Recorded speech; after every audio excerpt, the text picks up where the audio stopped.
Assalamualaikum warahmatullahi wabarakatuh. Welcome back to our channel SMK Pertiwi Siap with me, Miss Evi. Okay guys, how are you today? I hope you always fine in everywhere, every time. Okay, alhamdulillah. But before we start our study, please pray and say Bismillahirrahmanirrahim. Oke, nah sebelum kita melanjutkan ke materinya, Ibu mau memberi tahu dulu nih. Untuk minggu ini kita masih membahas tentang simple present tense ya. Nah, tetapi sekarang itu akan lebih rinci lagi. Kita akan membahas tentang bagaimana sih cara membuat kalimat simple present tense, how to make simple present tense. Oke, let's go. Nah, tapi sebelumnya untuk kita mengetahui simple present tense, kalian harus tahu dulu nih, untuk kalimat simple present tense itu tuh memiliki dua macam, yaitu kalimat verbal dan kalimat non verbal. Kita akan membahas yang kalimat verbal terlebih dahulu ya. Kalimat verbal itu hanya punya satu ciri. Apa sih cirinya? Nah, sesuai dengan namanya, verb, verbal atau verb, bisa dikatakan kata kerja untuk bahasa Inggrisnya ya. Nah, untuk setiap tensesnya kata kerjanya berbeda-beda. Ada yang menggunakan kata kerja pertama, kata kerja kedua, ataupun kata kerja ketiga. Nah, berhubung kita membahas simple present tense, jadi kita hanya menggunakan kata kerja pertama atau verb one saja ya. Nah, berikut rumus verbal simple present tense, yaitu ada kalimat positif, kalimat negatif, dan kalimat interrogatif atau kalimat pertanyaan ya. Nah, untuk masing-masing setiap kalimatnya pasti memiliki rumus, yaitu untuk kalimat positif sendiri rumusnya ada subject plus verb one, s or es plus object. Nah, untuk s or es ini dilihat dari subjek dan kata kerjanya ya guys. Nah, untuk yang kalimat negatif sendiri rumusnya ada subject plus do or does plus not plus verb one plus object. Dan untuk kalimat pertanyaan rumusnya adalah do or does plus subject plus verb one plus object. Nah, untuk penggunaan do or does kita bisa lihat nih di slide berikut. Di sini untuk kalimat do atau untuk yang menggunakan kata do hanya di subjek I, you, we, they ya. Dan untuk menggunakan kata does hanya subjek she, he, dan it saja. Contohnya sekarang ini lengkap banget ya. Contohnya ada kalimat positif, ada kalimat negatif, dan juga kalimat interrogatifnya. Ibu bacain ya. Nah, untuk kalimat positif, I buy a pen. Kalimat negatif, I don't buy a pen. Kalimat interrogatif, do I buy a pen? Dan gimana sih untuk menjawab iya? Yes, I do. Dan bagaimana sih untuk menjawab tidak? No, I don't. Nah, dia menggunakan kata do ya, karena subjeknya itu adalah I. Dan untuk di kalimat negatif, don't itu dari kata do plus not disingkat menjadi don't. Nah, berikut ada contoh dari penggunaan subjek she atau dia perempuan. Oke, kita bacakan ya. Untuk kalimat positif, she buys a pen. Nah, di sana ada kata buys ya, karena ada huruf s karena subjeknya itu menggunakan she ya. Kita bacakan lagi untuk kalimat negatifnya, she doesn't buy a pen.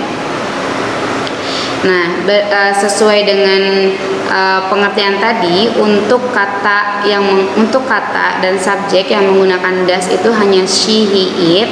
Nah, di sini dia menggunakan she, makanya menggunakan does. Dan doesn't itu singkatan dari does plus not, dibacanya itu doesn't ya. Dan kita bacakan kalimat interrogatif, does she buy pen? Nah, untuk pertanyaan ya, untuk jawaban ya, yes she does. Untuk jawaban no, she doesn't. Udah kan? Nah, sekarang ada kalimat non verbal. Apa sih nonverbal? Nonverbal adalah kebalikan dari verbal. Bisa ditebak nggak ciri-cirinya seperti apa? Kalimat verbal itu tidak kalimat verbal. Kalau kalimat verbal itu menggunakan kata kerja verb atau kata kerja pertama. Nah, sedangkan kalimat nonverbal itu tidak menggunakan verb atau dia hanya menggunakan to be ya. Jadi untuk di kalimat nonverbal dia hanya menggunakan kata kerja, kata sifat atau kata benda saja. Nah, di sini ada penggunaan to be present tense-nya itu sendiri.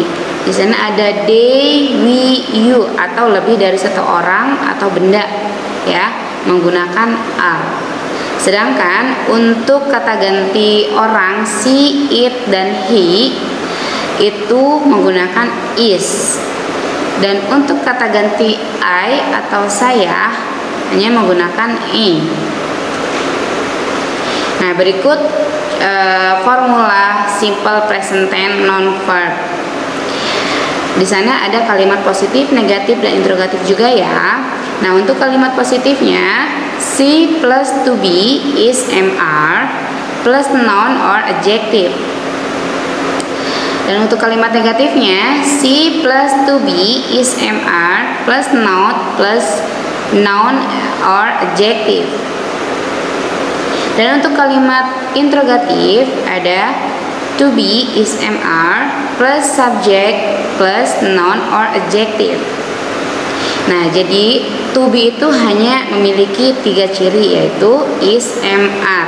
Adapun penggunaannya is itu digunakan untuk subjek she, he dan it.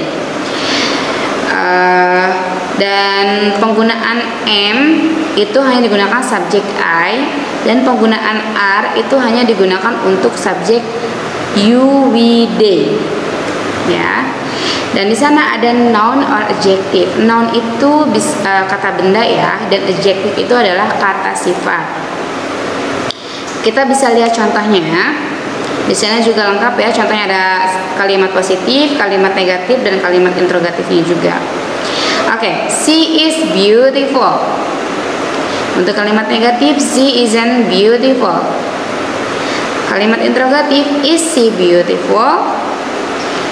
Nah, untuk jawaban ya, yes she is. Untuk jawaban no, no she isn't. Nah, she itu adalah subjek, is itu adalah to be dari subjek she, it. Dan beautiful itu masuk ke kategori adjektif atau kata sifat ya. Nah, untuk kalimat negatifnya she isn't beautiful atau she is not beautiful. Nah, isn't ini adalah gabungan dari is plus not ya. Jadi bacanya isn't. Dan untuk kalimat interrogatifnya, is she beautiful? Apakah dia cantik? Apakah dia perempuan itu cantik? Jika kamu mengiyakan, kamu jawab yes she is. Tapi jika tidak, no she isn't. Oke, dapat dimengerti bukan? Nah, kesimpulan untuk materi ini adalah kalian harus pahami penggunaan do or does ya. Untuk penggunaan do itu I, you, we, they, dan penggunaan does itu she, it. Dan kalian juga harus pahami juga penggunaan to be is, mr, di mana is hanya digunakan she, he, dan it, dan am digunakan untuk I, dan are digunakan untuk you, we, dan they ya. Dan kalian juga harus ingat simple present tense itu hanya memiliki 2 macam, yaitu verbal dan non verbal. Ibu berharap untuk materi simple present tense ini kalian lebih bisa memahami lagi dan lebih bisa untuk mengerjakan atau kalian bisa membuat kalimat simple present tense ya. Thank you very much. Assalamualaikum warahmatullahi wabarakatuh.